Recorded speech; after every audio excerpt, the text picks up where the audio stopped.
آپ کو یاد ہوگا کہ کل کے شو میں بھی ہم نے یہ ڈسکس کیا تھا کہ کچھ رپورٹس کراچی میں سینڈ کی گئی ہیں، آیا ان کے ریزلٹس آئے ہیں اور مزید اس کو سپریڈ ہونے سے کس طرح سے بچایا جا سکتا ہے، خود ہسپتالوں میں کیا پریکاشنز لینی چاہیے، اس سب پر بات کرتے ہیں۔ پروفیسر ڈاکٹر سعید خان ہمارے ساتھ موجود ہیں، آپ ماہر ہیں وبائی امراض کے۔ پروفیسر صاحب بہت بہت شکریہ آپ کے وقت کے لیے۔ فرسٹ آف بہت ہی بیسک سوال ہے، اگر آپ اویئر ہیں تو ہمیں بتائیے گا کہ کچھ رپورٹس آئی تھی کراچی میں، ڈاؤ میں بھی آئی تھی اور آغا خان ہاسپٹل میں بھی آئی تھی، کیا ان کے ریزلٹ سامنے آ چکے ہیں؟ اف یو آر اویئر آپ ہمیں اگر گائیڈ کر سکیں۔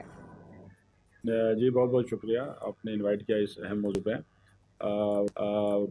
ایم پاکس کی کچھ کیسز جو ہے وہ خیرپور سے رپورٹ ہوئے تھے، اور وہ گورنمنٹ نے جس طرح اناؤنس کیا ہے اس کی انفارمیشن کہ اس کو ابھی کنٹرول کر لیا گیا ہے۔ کراچی میں اس وقت کوئی کیس رپورٹ نہیں ہوا۔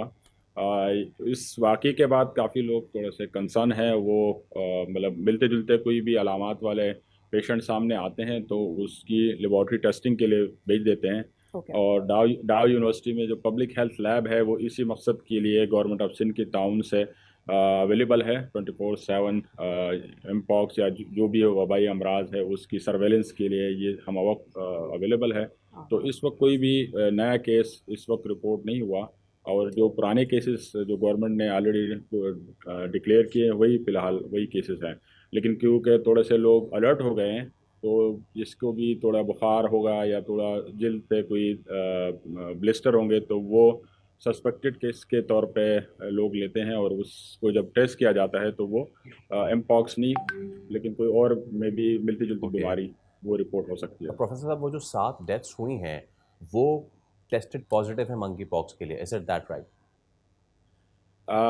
اس میں 4 کیسز جس طرح گورنمنٹ نے بتایا کہ وہ ایم پاکس پازیٹیو تھے، لیکن ان بچوں میں انڈر لائن بیماری دوسری بھی تھی، جس طرح ان کی جو ایک مال نرش تھے، مزید اور ان کو کوئی بیماریاں تھی، کمزوری تھی، جس کی وجہ سے ایم پاکس بھی ان میں تھا۔ اور ایم پاکس کے بارے میں یہی ہے کہ یہ عموماً جان لیوا بیماری نہیں ہے، لیکن جن لوگوں کی امیون سسٹم ویک ہو، خصوصاً وہ بچے جو مال نرشڈ ہو یا ان میں کوئی اور بیماری ہو، تو ان کے لیے یہ خطرناک ہے۔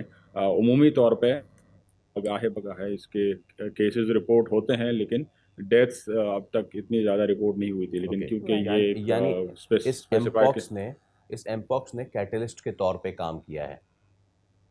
بالکل۔ All right. اور 2 طرح کے ایم پاکس کے ورلڈ وائڈ 2 ٹائپس ہیں، جس کو آپ کلیڈ کہتے ہیں یا جینو ٹائپس کہتے ہیں۔ تو اوور آل تو بیماری ہونا بری بات ہے، لیکن اس میں برائی میں اچھی بات یہ ہے کہ ہمارے پاس کلیڈ 2 رپورٹ ہو رہا ہے، جو کہ کم جان لیوا ایک کلیڈ ہے، کم جان لیوا جینو ٹائپ ہے۔ تو اس وقت پاکستان میں جتنے بھی کیسز رپورٹ ہیں وہ کلیڈ 2 کے کیسز ہیں۔ تو یقیناً احتیاط ضروری ہے، لیکن گھبرانے کی بات نہیں ہے، لیکن احتیاط ہمیں کرنی چاہیے۔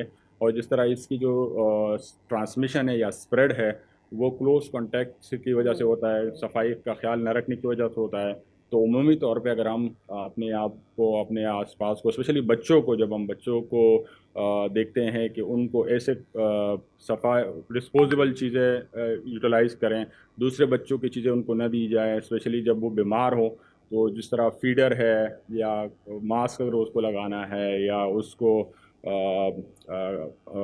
آکسیجن اسپیشلی ہاسپٹل میں، تو وہ ڈسپوزیبل ہو یا آئسولیٹڈ اس پیشنٹ ڈاکٹر کے لیے الگ سے صاحب ہو۔ کیا ہمیں آپ بتا سکتے ہیں، کیونکہ وی گاٹ ٹو نو کہ خیرپور میں ایک اسپتال کو سیل بھی کیا ہے، کیا پروٹوکالز اسپتال عام طور پر اس طرح کی بیماری جو کنٹیجیس ہو، خاص کر کے پیڈس کے لیے جہاں پر چھوٹے بچے انفینٹس زیادہ ہوں، کیا فالو ہوتا ہے پروٹوکال؟